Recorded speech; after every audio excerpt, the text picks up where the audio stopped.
बिस्मिल्लाहिर्रहमानिर्रहीम। अस्सलाम वालेकुम।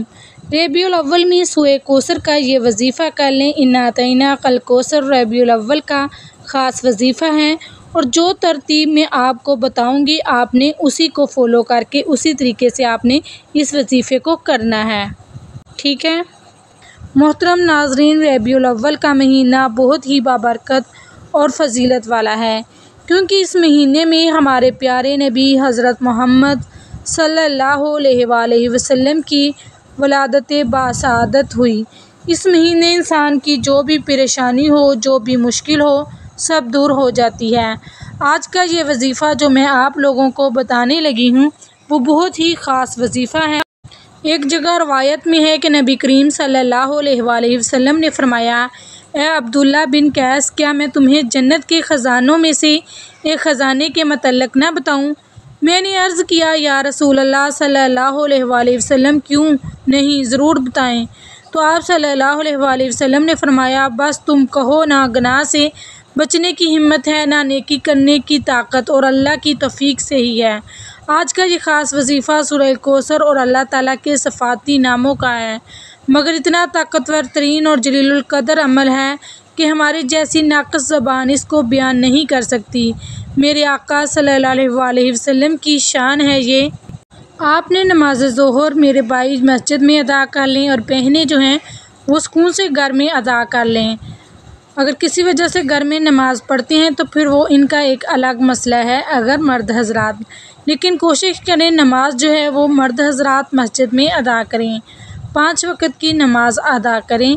इसके बाद घर में पढ़ने के बाद वो चाहे तो जाए नमाज पर बैठे बैठे ये वजीफ़ा पढ़ लें। तो 10-15 मिनट आधे घंटे बाद सुकून से बैठकर ये वजीफ़ा असर से पहले पहले कर लें। मेरी बहनें भी इसी तरीके से अमल करेंगी। घर में जब पढ़ती हैं वजीफ़ा तो चाहे जाए नमाज पर बैठे बैठे पढ़ लें, चाहे तो कुछ देर बाद पढ़ लें, लेकिन असर से पहले पहले आप लोगों ने ये वजीफ़ा लाजमी पढ़ लेना है। सबसे पहले अपनी हाजतों की नीयत लाजमी कीजिएगा। एक हाजत है चाहे 10 हाजतें हैं। नाजरीन, आपको एक अहम बात बता दूं, अगर इस वजीफ़े के साथ आप कोई दूसरे वज़ाइफ भी पढ़ रहे हैं तो भी कोई मसला नहीं, पढ़ते रहिए। जो वजीफ़ा आप पढ़ते हैं इसके साथ पढ़ सकते हैं। मतलब दिन में आपने, दोपहर में, शाम में अगर मुख्तलिफ वज़ाइफ किए हुए हैं तो इस दिन आप ये वजीफ़ा भी पढ़ सकते हैं।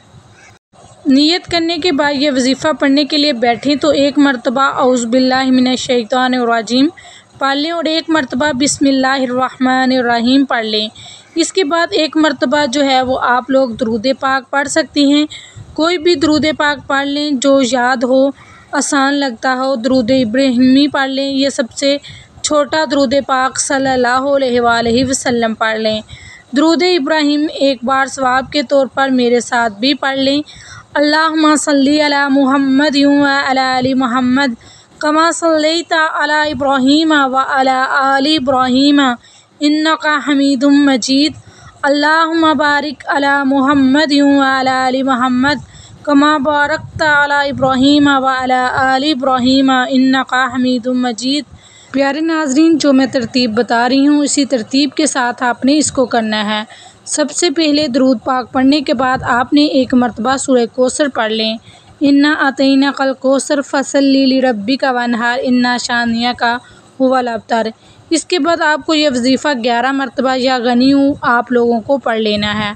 अब आपको दूसरी मरतबा बहुत आसान सा वजीफ़ा है नाजरीन, बहुत ही आसान सा वजीफ़ा। एक मरतबा आप लोगों को सूरह कौसर पढ़ लेनी है, मुकम्मल देखकर अच्छी तरीके से पढ़ लेनी है।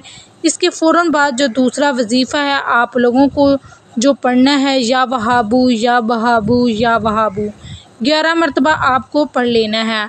अब इसके बाद तीसरी और आखिरी मरतबा आपको सूरह कौसर पढ़ लेनी है, तीसरी मरतबा। और इसके बाद जो आखिरी इसम है, जो आखिरी वजीफ़ा आप लोगों को पढ़ना है वो 11 मरतबा या रहमानू पढ़ेंगे आप। और इसके बाद एक मरतबा जो है वो दुरूद पाक जो शुरू में पढ़ा था वही आखिर में पढ़ लीजिएगा।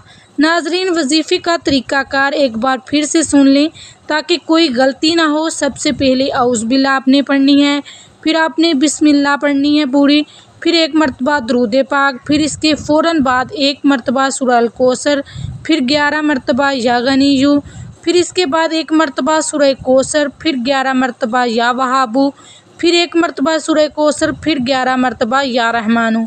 फिर आखिर में इसके बाद आप दरूद पाक पढ़ लीजिएगा। इसके अलावा सूरह कौसर के बहुत से फ़वाइद भी हैं। मियाँ बीवी की मोहब्बत बढ़ाने के लिए सूरह कौसर लाइलाज बीमारी का आखिरी इलाज है। शयातीन जन्नात के लिए अजीब व गरीब चीज़ है। दुश्मनों की ज़बान बंदी होगी, रिज़्क़ में बरकत होगी, पैसों की कमी भी नहीं होगी। नाज़रीन, ये वजीफ़ा मुकम्मल होने के बाद अल्लाह की बारगाह में रो रो कर गिड़गिड़ा कर दुआ करनी चाहिए, क्योंकि अल्लाह ताला ही दुआओं को कबूल करने वाला है और अल्लाह ताला ही से हम मांग रहे हैं, उसी का पाक कलाम पढ़कर। तो आपने दुआ को अच्छे तरीके से अल्लाह के सामने आजिज़ी इख्तियार करके मांगना है और उसी से वही हमें हमारी दुनिया और आखिरत संवार देगा इंशाअल्लाह। 5 वक़्त नमाज पढ़ने का आदी बना दे। आमीन।